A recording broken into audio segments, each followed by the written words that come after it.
Player 4. Press start to join. Okay, we're really sorry about how that all went. It's been a while. Yeah. It's not that we're rusty, it's just that... We're rusty. Shut We still haven't gotten into carrying the podcast very well. That didn't work. Okay, so... For this episode, my problem is... I find Nintendo games are too kid-friendly. Because... I guess the problem is, I love Nintendo games, but they always feel like they're holding my hand so bad that it actually sucks the enjoyment out of the game. And the biggest example, I gotta say, is Skyward Sword. And I know Alan has played a bit / helped finish it? Well, you did the story, so you finished it. Well, I did the last 2/3 of the story. Oh, so you didn't get a scarab. You did the rest of it, though. Basically. Okay. And Mike, you haven't played it yet? Oh, no, I have. I'm the tutorial? I'm dicking around on the ground.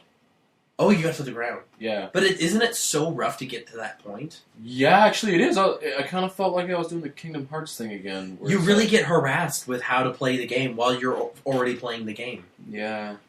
And they do simple things like when you collect a new item, and say it's your first time collecting it, it's like, oh, you picked up a beetle. Let me just bring that to the front of the screen. Okay, let's bring out your items, and badoop, there, it's in your collections, and the number goes up. Okay, that's great for the very first one you pick up. But it doesn't do that continuously while you're playing. After that, it'll just have a little beetle icon above your head when you pick it up. But when you save, turn that thing off, turn it back on, and pick up another beetle, it'll be like, hey, guess what? Beetle pull back, the game's pause, it slides the screen on again, and I'm doing large arm waves, because I'm mad about this. And then it takes that beetle and slams it down into your pile of 56 beetles to let you know you have 57 beetles. Everybody complains about fire fee or whatever the hell. Fee is very annoying. The problem I have with that is that's a tutorial that's on all that's tooltips. You should be able to turn that off. I should be able to the biggest complaint we had with that whole thing was like you would finish a puzzle. The camera does the Zelda thing where it like zooms over, shows you the door opening, zooms back to give you perspective of where you need to go next, and then Fee comes out, and they're like, Fi? Yeah, Fee comes out, and Fee's like, there's a 60% chance that a door may have opened. You should look for where it is. There's a 70% chance that the thing you're looking for is through that door. Yeah, I'm like, no, there's 100% chance because this is Zelda, and it is a linear dungeon, and go shut up. It already went, so I know I need to go through that door. And same with... Pro tip, tooltips. I know how to play Zelda. It's been around for 25 years. You stand on a button, the button goes chok, and then a timer starts. And then she's like, oh, I think there's a timer. You better do something quick. And you're like, well, now I already forgotten what platform raised. Gotta wait for it to go. Gotta wait for the time to end. And then with Mario games, like... the best example is, damn it, I know all I can think about is Game Grump. It destroys your immersion. There we go. That's what I was looking for. The problem with Zelda games. Yeah. Now is the immersion. It smacks you with you're playing a game because it has to hold your hand at every step. Like at the end of the game, when you're like getting ready to throw down against the big boss. She's all like, hey, when you're flying, do you know this does that? Okay, I'm glad you know how to boost now. Go fight that final boss. It should be an option to turn off. Yeah, absolutely. And then, like, Mario games, they're still like, mushroom makes you grow. Like, not exactly that. The old intuition. Hey, if I touch this thing, I get bigger. Yeah, they take a lot of that out. It's conveyance. Ego Raptor goes over that in Sequelitis. It's all about the conveyance and how they're showing you things. And instead of, hey, Mario 1, look, oh, this button makes me jump. I can punch those blocks. Hey, a mushroom came out. I touched it and got bigger. Figuring things out and learning for yourself. It's all about tooltips now and telling you, like, hey, go punch that block. Mushroom's going to come out. Going to make you big. Do that. Yeah, I think this... then it's teaching kids who play games at a young age that they need to be taught everything. Yeah. I think that's my problem. I'm afraid to do a lot of stuff because no one's showing me how. Right, Nintendo? You ruined me. No, I remember getting handed an NES controller and someone's like, do you want to play? And I'm like, sure. Hold B to run. I am a genius. Yeah. That was a revelation. You were like, I'm shooting fire. Oh my god, if I hold this, I run faster. Alright. I guess I'm done. I don't want to go on forever, because I will. I guess it is a family franchise, right? Nintendo?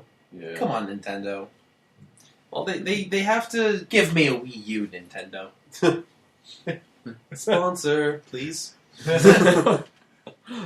Unilever, sponsor. Just what's another big company? Walmart. No, we probably shouldn't say all these things. My first thought was Exxon. I'm like, I don't think we want to be sponsored by them. BP, I hear they've got big things happening. That Gulf of Mexico. Oh man. No, that got dark. Boston Pizza? What? Okay, Mike, you talk now. I'll stop making a fool of myself. Okay, so my thing was, lately I've been seeing this a lot in news everywhere, from things like Notch and Minecraft becoming huge, to indie devs taking over, to things like THQ and Atari declaring bankruptcy, Gearbox and Fox being slammed for the poor state of Colonial Marines, lawsuits left, right, and center, and games just falling apart. It's the changing face of the industry. What happened, guys? Preach it. When did AAA titles become AAA time sinks? Do you have any idea how annoying it is that I know how to convert how many elk I need to hunt in Assassin's Creed 3 to understand how many dollars I'm going to get for an upgrade for my boat? That's game padding. I shouldn't need to hunt 105 elk to get $25,000 to give my boat iron-plated sides so it doesn't get blown up as easily. Killing elk makes a game experience more visceral. Have you enjoyed a game less where you haven't been killing elk? No, I guess. I want to make the game feel more visceral. Like, go stab rabbits and raccoons and beavers. They make sad noises, and I feel like a monster. Like killing a bat in Minecraft. Exactly. But, like, that's just padding. That's padding. Like, Dead Space 3, you were pretty good, but without a second player? Oh, man, I may as well have just thrown the game away. Yeah. Why? Okay, there's a secondary character in it called Carver. Carver actually has storyline, but the second player needs to be there for you to understand it. Because he goes from being a jerk to suddenly, like, half kind of your best friend at the end of the game. I was like, I don't understand. I thought he was still in cutscenes, though. He is in cutscenes, but, like, he has no But character you don't development. see any of his story. Yeah, you don't see any of his development. I told Josh about this. Yeah. When you show up at Tau Volantis, at first you are in orbit. And, like, that's cool. I'm flying around a junkyard. There's a ship over there. The Brusilov? What's that? Need a second player to go inside. Are you kidding me? They locked off areas. You just cut me out of a section of the game? Well, maybe this is like one of two. No, when you hit the surface of Tau Volantis, there's like 4 more. Oh, wow. I raged a little bit and was like, I need someone to play this game with. Otherwise, none of this is Did you get one? No, John still has yet to beat it. Oh. So I'd play it second player with you first. Or you could be my second player. Exactly, because I wanted to play as Carver. We bro-fisted myself. Perfect. But, like, AAA titles are just getting worse and worse. And Colonial Marine, like, it's just showing me that some big devs, when they throw a project to a smaller dev, they clearly don't care about it. They'd rather just boost their own franchise. Like, yeah, the Colonial Marine thing was a big fiasco between Gearbox and Timegate and everybody in between, but... So, do you know anything about that? Like, was there, like, no communication? Or was what everyone, happened? like, aliens will sell itself? Apparently what happened is when Gearbox turned over a, like, 50% completed game to Timegate, Timegate took, I think it was, like, the conceptual art, some of the audio assets, and a few other things, cut loose the rest, and then started development on their own project from scratch? Oh. And then from there they handed this broken mess back to Gearbox, and Gearbox went, oh shit, we have to fix this now. Because it has been many, many years, and someone is threatening a lawsuit, Fox, if we don't get our shit together, 2K Games. That would explain why the E3 demos they showed were way better than the final product. Apparently the E3 demo is Gearbox's hands-on versus Timegate's whatever, and then, like, 3/4 of the way through Gearbox patching it back together, somebody from Fox went, we want to add female Marines to this because this is too gender-biased. Holy crap, let me go back and rewrite a ton of dialogue and cut some important characters and just stitch this whole godforsaken mess back together. Like, I played through the whole thing. I'm ashamed to say you that I did? played through the whole... Really? I borrowed it from the internet for the sole purpose of seeing if it was really worth a 3, and you know what? It's not. It's worth a 4. On PC, it's worth a 4. On the consoles, apparently had graphic tearing issues and a bunch of other problems that make it basically unplayable, but on PC, it's borderline garbage. It's the most run-of-the-mill shooter that I have no actual recollection of, except for the fact that everything they said they were originally going to do, they didn't do. Fable 1? Kind of. But, like, it started out like Left 4 Dead, but class-based. Like, the smart gun wasn't a thing you were handed for 20 minutes. It was a guy lugging around a smart gun that had reduced mobility and a few other things. They had a medic, a tech. Yeah, it was class-based cooperative play. Okay. Oh, so it was sort of like Left 4 Dead? But it was class-based. There was a medic. More like, so you have Alien Swarm. Yeah. What? Exactly like I don't know Alien what that Swarm. is. We showed it to you one time. It's kind of a top-down isometric. There's different classes that do different things. Okay. It's Windows only, and my computer does not like to boot in Windows. Yeah. Ah, okay. Sorry, Josh. Well, it's But free. It's free, It's right? free, yeah. Alien Swarm is free. It's super fun. It's hours worth of You know fun. what? If I could record that, I'd totally put that up for fans. Yeah. Can we play with 3? We should do that. Yeah, it's 4-player cap. I'd recommend with 4. It's hard. I tried playing We it could grab solo. Jason or something. There's AI, too. So it's not Oh, awful. but No, there's no I'd AI rather- in multiplayer. Isn't it? Unless somebody disconnects, there's no AI. I'd rather have Oh. a Jason than a... It gives you a Yeah. super AI. rudimentary AI that just follows you around shooting things. But yeah. Shooting's good. That's So- what I'm going to do. What do you guys think? Like, what is going wrong with the games industry side? I'm- Why is it changing so much? I'm going to counter that with Bioshock Infinite. I think that's a AAA title that delivered more than I was expecting. Okay, who made it? Is it EA? Does 2K publish, but I don't know. Yeah, 2K and who made the first Bioshock? I can't remember. My problem is I actually haven't played Infinite, but I've been playing a lot of other AAAs. Infinite it's a AAA title that delivers, and it opens the door wide open for more Bioshock titles without leaving like a wide open ending unsatisfied. So no pandering. So what you're telling me is I shouldn't have canceled my Bioshock Infinite pre-order and ordered The Last of Us, and should have actually just not been a bitch and picked up Bioshock Infinite. Absolutely, Bioshock Infinite I thought was Do fantastic. you have and The Last of Us? Is that out yet? No, it's coming out very soon though. That's why I keep forgetting to pick up my Bioshock. I'll talk about it later. Yeah, but I was playing Bioshock. My wife was behind me on the other computer, and she was like looking over my shoulder and getting actively engaged and forgetting what she was doing in Minecraft Fine, I'll just, Oh, because of how good the story and the storytelling were. fine, I'll just go pick up Bioshock. And it's a fantastic game because it's a game about choice. And your choices matter? Is that a deal? Is that a thing in games? I'm not gonna get kicked in the It's junk it's a game about choice, and that's all I can say. without ruining anything. Gotcha. Oh. Because, like, there's always the games where it's like, you decide. You Yeah. chose path A. Well, you just have to go where it links up with C. Crap.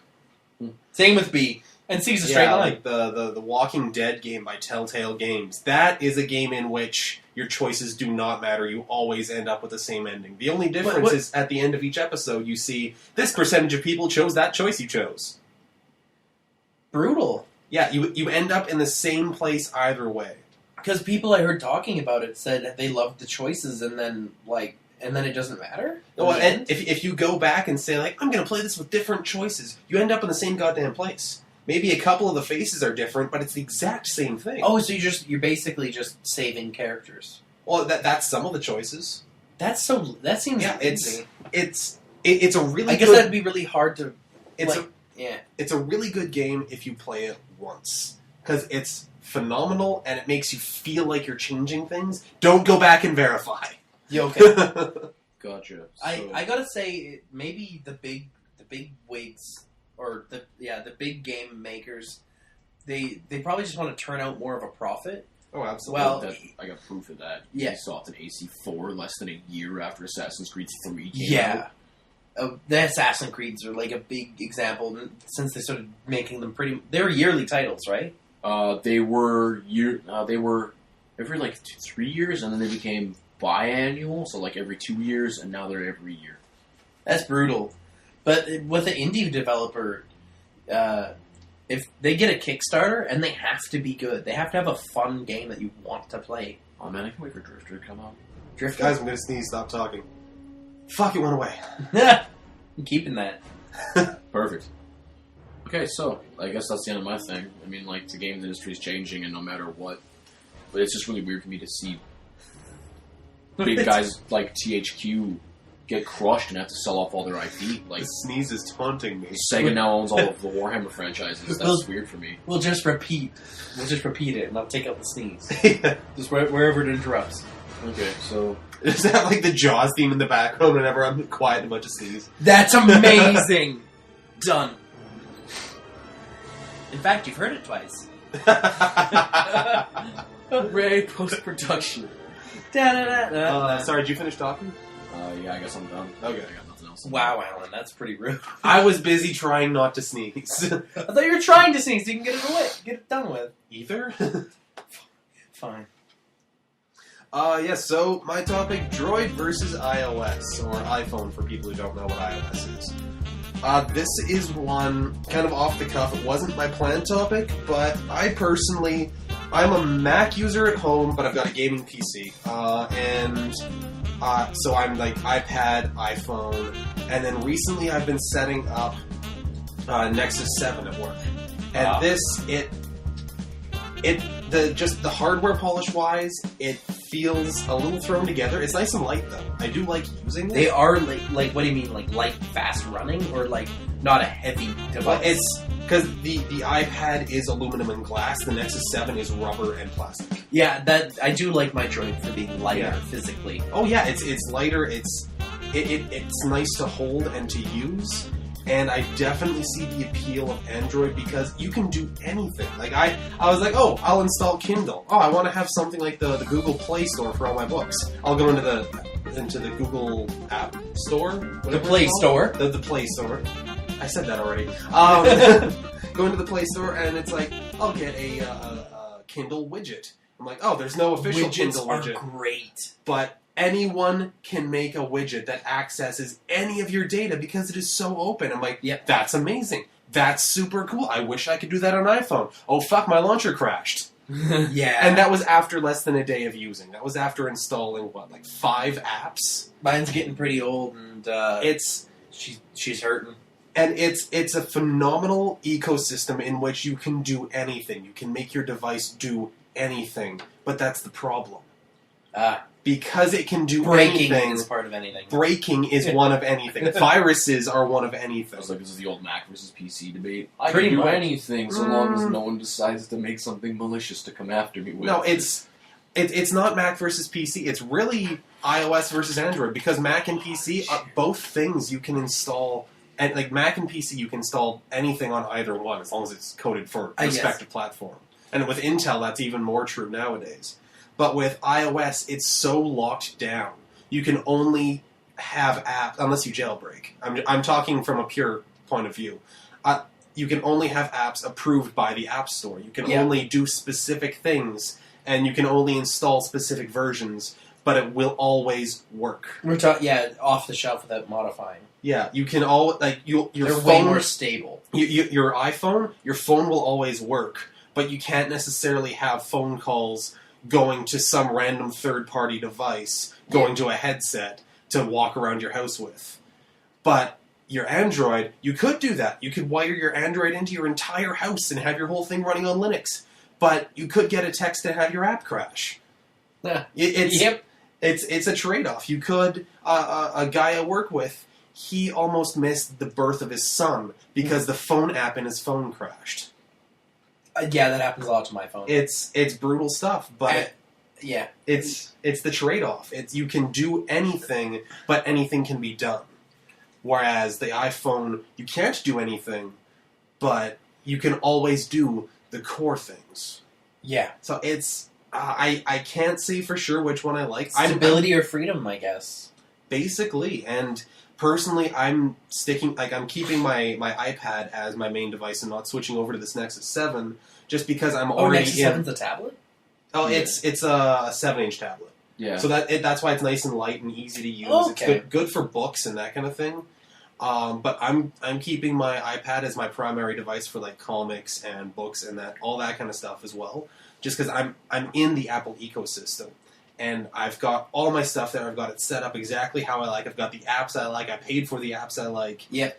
But starting fresh between an iPad, say, mini and a Nexus 7, that's more on equal footing, it would be a tough choice.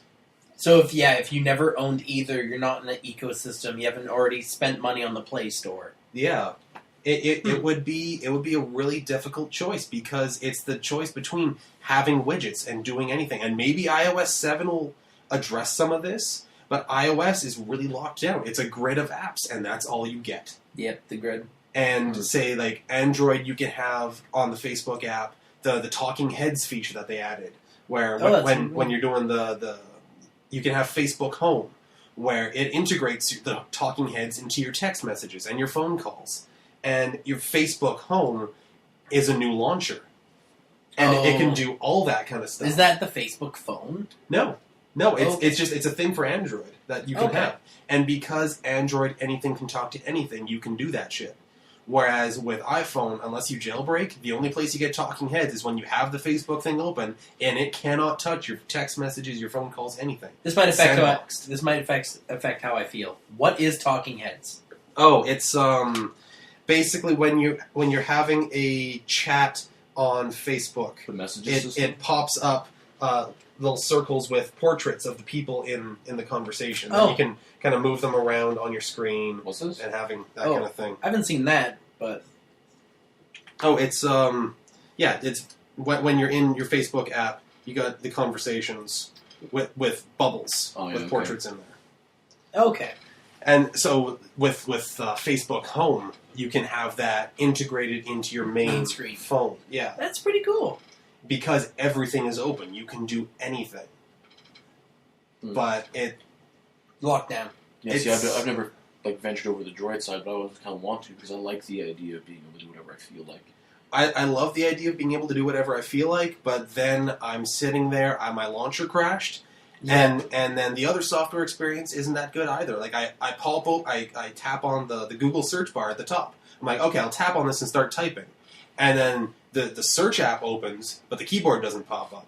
So I'm like, what's going on? I'm tapping the text box, the keyboard's not coming up, Keyboard crash? and then something crashed. Oh. So I open it back up, and then the keyboard comes up, and I've got one of those awesome swipe keyboards. It's slick to type on. It's awesome. And then I have a search result, tap on the link, and nothing happens. I'm like, did I tap on it? Like 10 seconds later, then Chrome opens, and then it's loading the page. Okay. And it's Too much talking.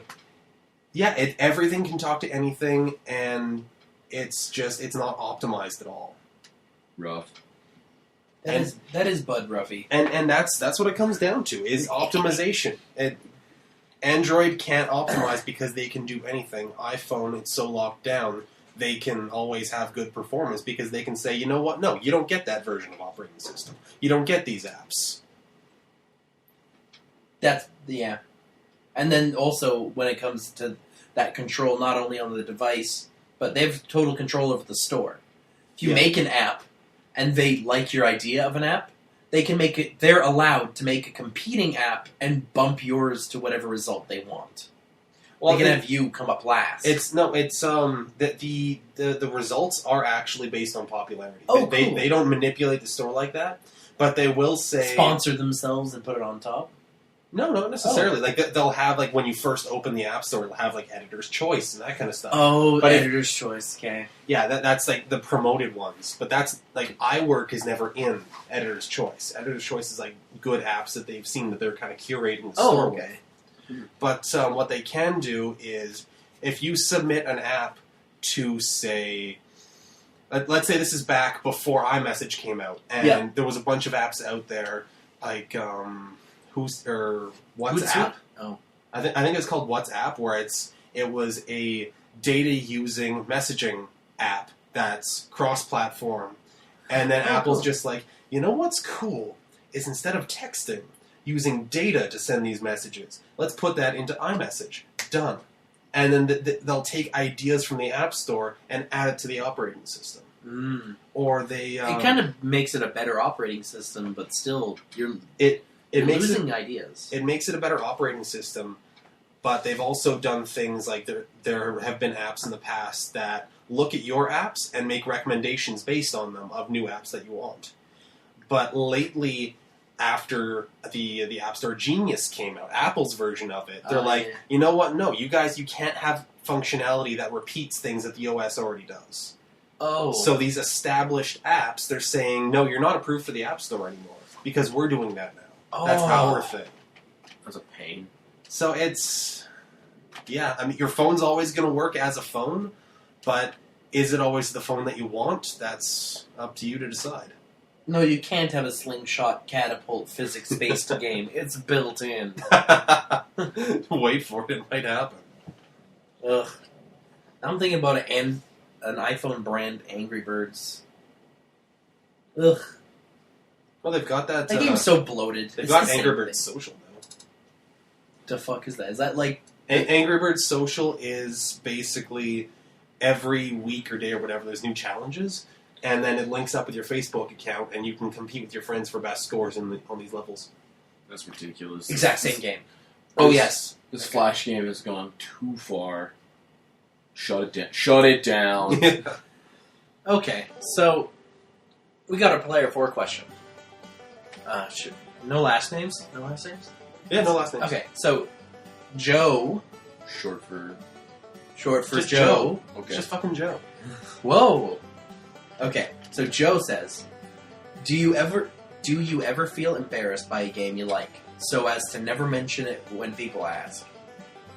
That's a lot. It's a toughie. Yeah. I've played games that I'm sort of embarrassed about playing, but people never mention them. Like no one ever sits down and goes, "Anyone played any good Hello Kitty games lately?" That's why I can't just twiddle my thumbs and be like, "Well, I played Hello Kitty Seasons." It's basically like a fetch quest, but every time you go to fetch, you have to mini game to get items. For a kid's game, it's kind of fun. And I have to complain right now. Like, what the hell? The girl avatar has 50 million options, and the guy has 10. I have 8 hairstyles, guys. What the hell? 3 shirts and 5 pants? No shoes. I'm surprised they gave the man shoes. I'll show it. If you care, I'll show you. He's like, I know you don't. don't. You're the Yeah. hobo in this world. Congratulations. Yeah, oh, you're a guy? Well, here's the guy avatar. Oh. But I want the shirt. You can be Karopi. Oh, that I wouldn't be playing. Puchaco, Which one's that? the dog. Oh. I don't know that. I only know Karopi because the shitty cartoon that kept trying to Chuck. steal my time. Choco Cat? Oh yeah, Chop. Nope. Okay. Well, that's enough Hello Kitty for everyone, I guess. Okay, so I guess I don't really have a game that I'm embarrassed about playing. There's a reason I'm embarrassed that I enjoyed one game. Mm-hmm. This goes back to the days of the original Xbox, way back in the day. Yeah. Back before Dead or Alive Extreme Beach Volleyball 2, back when it was just the first one, and before then even, I Joined Titty Physics instead of independent Titty Physics. I had borrowed a GameCube from a friend of mine. GameCube. Oh, no, sorry, a 64 cartridge from a friend of mine. There we go. Yeah, he came out on the Cube as well, but that was different. So That's this power. little 64 cartridge. This very innocent game that had 2 buttons and a control stick for its entire scheme. Yep. Mario Tennis. That's I don't know why, but for 8 weeks I couldn't stop playing Mario. I played Mario Tennis. Mario Really? Tennis. I just couldn't I played a stop. lot of it. I needed all the unlocks, all the courses. I needed everything. I just couldn't stop playing. I was addicted to Mario Tennis. I challenged my friends at it. It was like when Halo came out. I just couldn't stop playing Halo. But this little tennis game. Well, I would go to my friend's house every night, and it would be Mario Tennis, Mario Kart, or Smash Bros. And then Love it. I kind of started to enjoy fighters and a bunch of the more, I guess, teenage-oriented games. Because Rated T for teen. I was being a typical teenager. I was like, beach volleyball, that probably is fun. I started playing and I was like, oh no, control stick, B is power, A is speed. Yep. No. Wait, there was Y too, because it was beach volleyball. Y shot it straight up in the air. Yeah, you could Set it. Yeah, you could Set. set the ball. But from there, I was like, oh no, this is just Mario Tennis Yeah. with more stuff to do. Oh yeah, you can hop There's You the can hop across the pool, mini games for, or you'll get wet because you'll fall in. the mini games for money, so you could buy garbage. But it was just like, no, this is just Mario. This is a harder version of Mario Tennis. No, you didn't go there for garbage. You made money, and you went and you bought presents. And when you bought presents, You gave them to your friend to make him like you so they play volleyball better. Otherwise, Yeah, they hated you. it was and they Mario left. Tennis, but volleyball with the best sand physics I've ever seen, plus a dating sim. The dating sim thing I didn't care about. It was the tennis. I actually had to look up tutorials to get certain people to play with me. The dating sim I always found hard. It was like, fuck, bitch, just play fucking thing with me. That's why we're all here. Can we just play a game of tennis, volleyball, whatever? It's in a square court. Uses 2 people, ball. I don't care. There's a net, something. Mike, there's 4 people. What game were you playing? 2 people per side, Josh. Doubles. Yeah, that was a really solid game. I couldn't find anywhere to buy it until I went on a road trip to, well, not my parents. It was a vacation. We went to BC. I live in Alberta for reference. And in this weird town, we went to a pawn shop, and it was in the corner, and the disc is fine, but the case got some water damage. So the paper, like the advertising for the game, the paper is all wavy and nasty. Yeah, but I got the game. It's a fun game. I rented it, and it was like a 7-day rental when I picked it up the first time, and it was like, oh, this game's never going back. You kept it from the store? No, I had it for like a solid 4 weeks straight, just Mario Tennis again. I gotta stop. I gotta go back to Halo. I got scrimming, and I got team scrims to do, and I got a clan. Yeah. Back in the times of Halo. That was good, Halo 2. I had a clan that I used to scrim with and practice with. That was serious shit.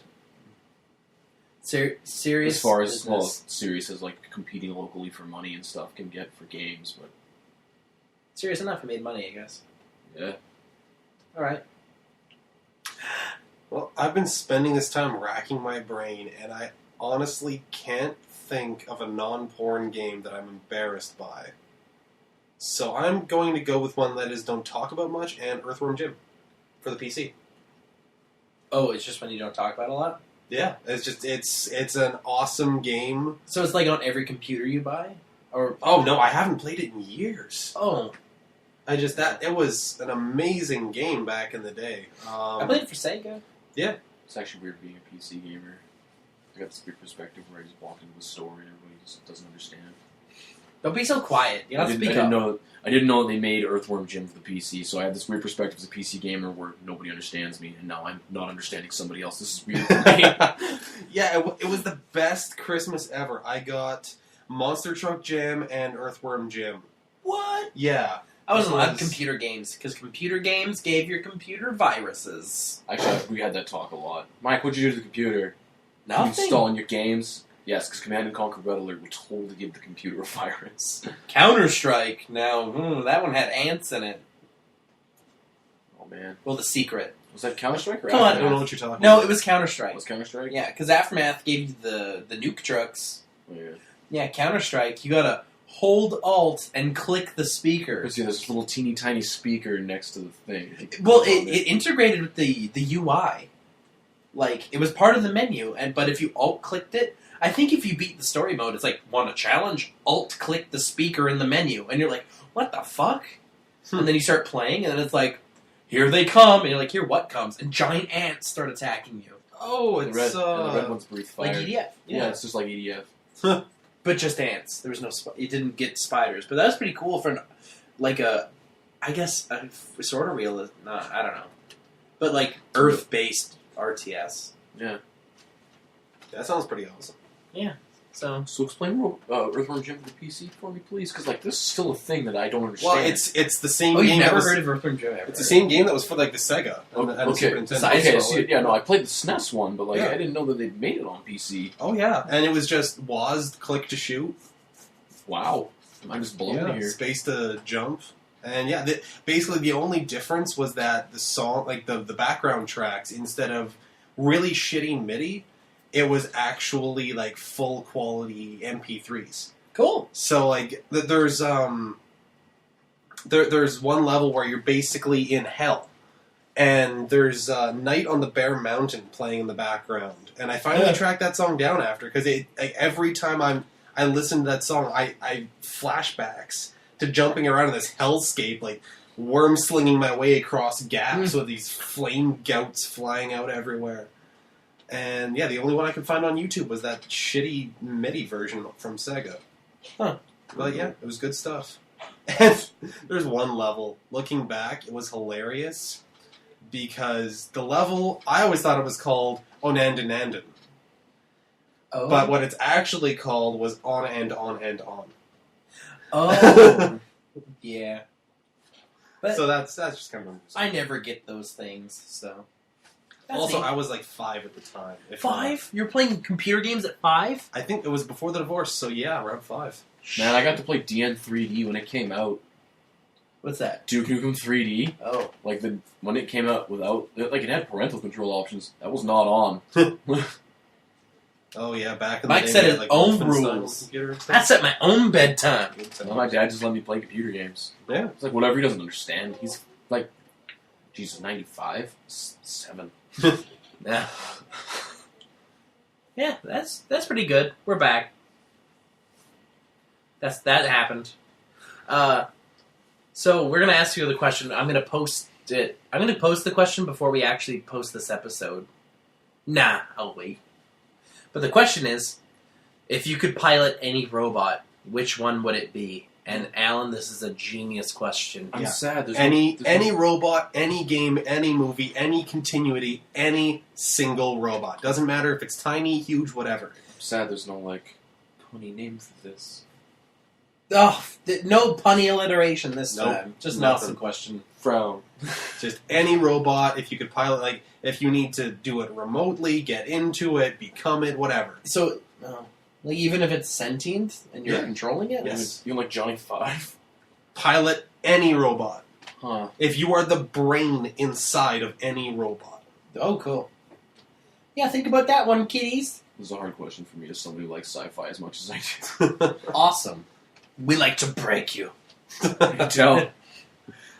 All right, and other than that, our next episode, we want our friend Seamus to sit down with us. We're gonna actually have a live in-house player 4. Yeah. Madness. Live Player 4. And it'll pretty much be a lot of 80s. He wanted to talk about 80s. He doesn't get a lot of this smooth jive we're talking about. I was alive for 2 years of that. iOS. Me, 1. Wait, no, 2. Yeah, I'm an you idiot. dude. Yeah. When I was 1, one of my favorite movies came out. RoboCop. Oh, nice. Yeah, that's Yeah, nice. I think I'm gonna. Yeah, we'll ask him some questions. I think I got a cute little segment to throw at him too. We'll talk about that off air because he'll listen to this. Yeah, I want to have him as the first guest because he's the first person I've heard listening to our podcast. Actually, yeah, it's true. He's been with us since episode 1. He's even listened to all the live stuff. Yeah, even though he doesn't really get anime. We love you, Seamus, That's and we know dedication. you don't care. All right, so it'll be cool because Alan will get to know Seamus. He'll be at the wedding too. So, oh yeah, I'm getting married too. Fuck it. All right, thank you. Let's press start to join. Back in internet. Do we just sign off now? Sign offs are awkward. Okay, bye. Bye. See? I'm Alan. The crap you did on where Mike. Josh again. Mike. Alan. Josh again. Ming Mike. Chen. What? Ming Chen. Quit ripping off other podcasts. Master Chief. No. No. No. Wait. No, my initials are the same. Wolf Flanagan. I'm so lost now. And we end on a flat.